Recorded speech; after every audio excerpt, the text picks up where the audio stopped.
Okay, so let's say you have a loop like this.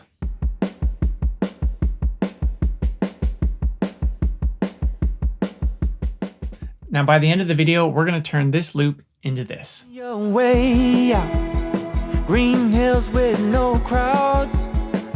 We can roll around when we're northern bound. Run through a ghost. So to get that, where do you even start? Most producers think the next question is, what should I add to this loop? But that's actually the wrong question. The very first question I ask when I have a loop is, where does this loop belong? Is it a verse? Is it a pre-chorus? Is it a chorus, outro, intro? Because that one decision changes every production decision after it. So for me, this loop has so much energy in the drums that it actually feels like it could be the chorus too and the verse. So essentially what I'm going to do is, like, I'll just move it over here and start trying to write a chorus first. And then I'll fill in the rest of the song later. So basically I'm starting at the most important part of the song and then going to work outwards. Now, here's the part that surprised me most when I first started producing, and this leads to the biggest mindset shifts in this entire video. Most beginners here are going to try to build out a song from left to right. So we have intro, verse, pre-chorus, verse 2, chorus, whatever. I almost never do that. Instead, I start actually building the song in the middle and then outwards. Why? Well, two reasons, really. One is because, well, the chorus in the middle is the most important part. And two, once I'm finished, I suddenly have all this musical ammunition that I need to build everything else out. But first, before we start doing this, we need to ask ourselves, with this loop, what is the biggest version of this chorus or this idea that we can build? Well, let's do that and find out here. So right now, the drums have a ton of rhythm and energy. I'm not concerned about building any energy in the song because there's so much in this loop. There's no story, something emotionally happening because we don't have chords. We need harmony, right? For us to tell an actual story. Like, we have flexibility now to do major and minor or whatever. For me, I'm going to grab the acoustic guitar and just lay in to try to match that, to play in time with this guitar or this loop, sorry, but also to tell a story. And for me, that's all about strumming. I feel like this is a trained song, all about the strumming. One thing, though, I see a lot of my students, a lot of beginners get caught up in, is now overthinking all the potential chords you could have. So for me, I'm going to play the loop and choose a chord progression in like 30 to 60 seconds, right?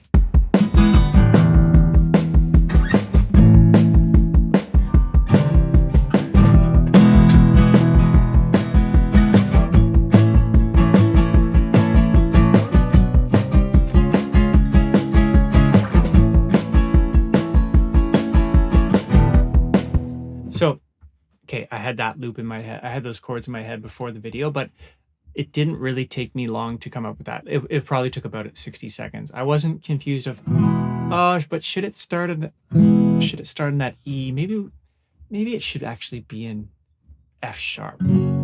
Yeah, let's try F sharp. Like, I'm not on the merry-go-round of chords too much. Just pick a progression and then move on. You can always change it later or add a seventh or add a sus. Right now we just have a loop. Like, we need to keep things moving. Okay, so here are the acoustic guitars. I put them in a stack here, one left, one right.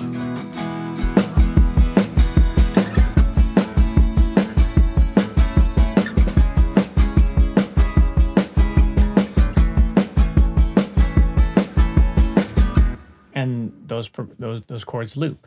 So way more of a story now. I'm already thinking of lyrics, thinking of concepts, and you should when you start having a bit of harmony like that.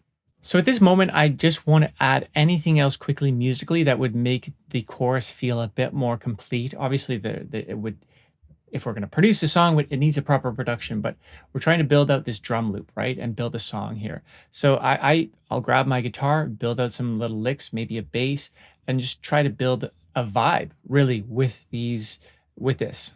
Okay, I have grabbed the electric and added just some movement, some space with this kind of the reverb sky pedal, just some atmosphere.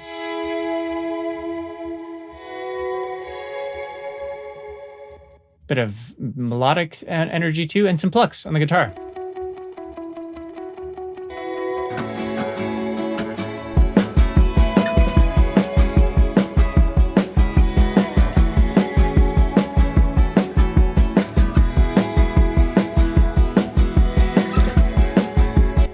That already, although slim, definitely needs a bass, maybe some piano and stuff, but there's a production that you can envision, right? All we're missing now is the lyrics.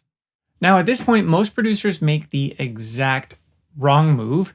So watch this. I'm literally just going to copy the chorus stuff, and instead of re-recording, producing, or doing a brand new verse, just going to copy that, steal from myself, then mute a few things, maybe high cut one or low cut an instrument, simplify one, like for example, simplify the drums, remove a texture, whatever. Okay, so now that I have my chorus vibes here, I can just, so like I'll copy and paste these acoustics over, and I'll move this over, moved it too far, copy and paste my electric. I literally am gonna just duplicate everything for now, and then we'll try to create contrast.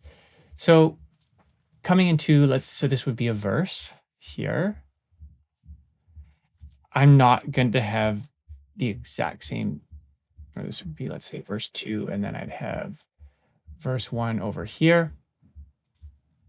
So let's start with verse 1. I don't want it to be the same as the chorus one, right? So I'll probably keep the drums. Let's just get rid of these. So chorus will have the full stack. Verse 2, let's maybe just do the same, or maybe we can bring the drums down a bit with an EQ, something like this.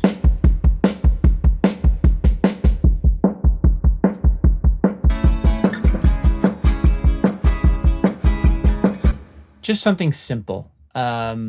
Or probably, if I end up producing this song, have the drummer just play quieter in that section. I don't have the flexibility with the loop to make it sound quieter, but I can do that quickly here just to create some type of arrangement. But I'm stealing from myself here and just creating contrast. So there's actually a really quick way that I can tell if someone is still kind of thinking like a beginner loop producer, and I don't actually have to listen to the music. I can see it right in Logic. So let's look at the session of one of my past students. They are great right now. This is nothing against them. So look at this. Every track goes from the beginning of the song all the way to the end. I call it the wall of sound. And the lesson here is a lot of productions isn't about creating more. It's actually deciding what doesn't belong in each section.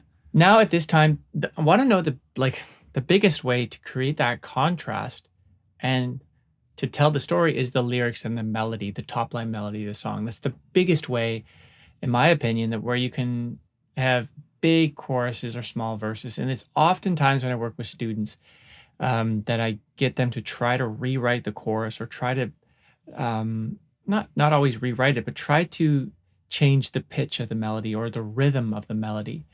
And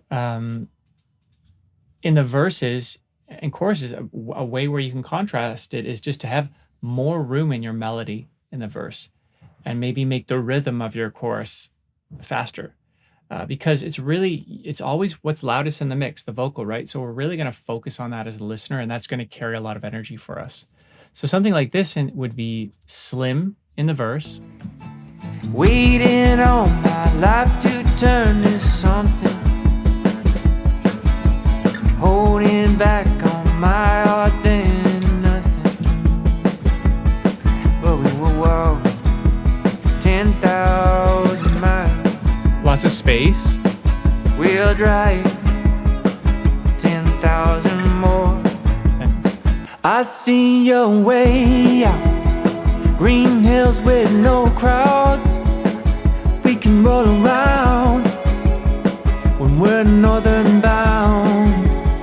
Run through a ghost town, walk roads with... And you see kind of where the melody contrast as well from verse to chorus, where those downbeats are on the chorus, it's falling on the upbeat. So I see ya way out.